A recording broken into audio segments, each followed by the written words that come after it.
अपने ओसरवा कौसल्या रानी राम के ओलारेली राम के खेलावेली राम के खेलावेली हो। अरे उलटी उलटी राम के देखेली देखत नीक लागेल हो। अरे उलटी उलटी राम के देखेली देखत नीक लागे देखत नीक लागेल हो। भिखिया मांगत दुई ब्राह्मण रानी से अरज कर रानी से अरज कर हो।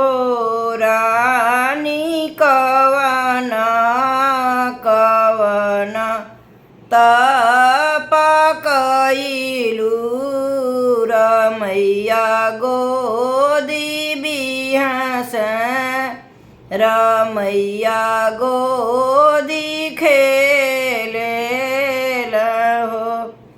रानी कवन कवन तप कइलू रमैया गोदी बिहास रमैया गोदी खेलेल हो। माघही मास नहैली अग्नि न हित पली अग्नि न हित पली न हो। हे ब्राह्मण जेठही बेनिया नाही डोलवली रमैया गोदी बिहास रमैया गोदी खेलेल हो। हे ब्राह्मण जेठही मास बेनिया नाही डोलवली रमैया गोदी बिहास रमैया गोदी खेलेल हो। कार्तिक मास नहैली तुलसी दियन बरली तुलसी दिया न बरली न।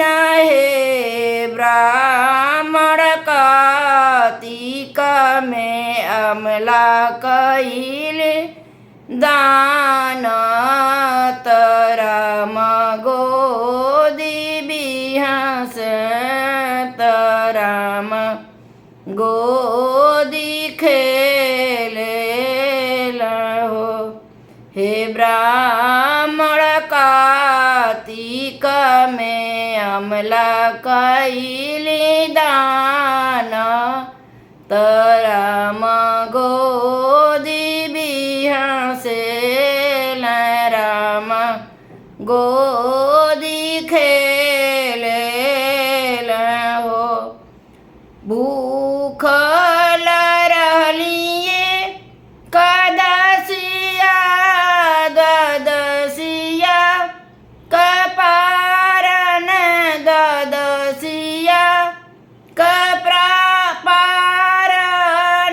हे ब्राह्मण भूखले में विप्र जेवाली राम गोदी बिहास राम गोदी खेलेल हो।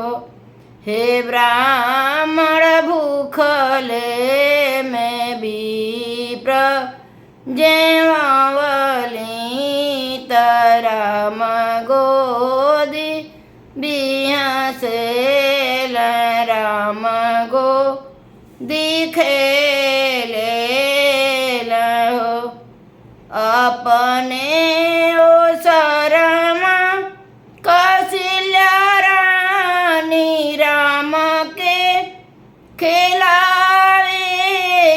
राम के उलारेली हो अरे उलटी उलटी राम के देखत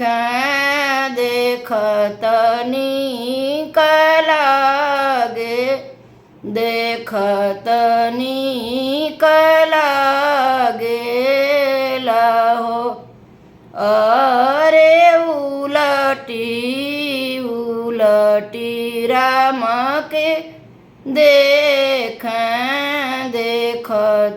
नीक लागे देखत नीक लागे।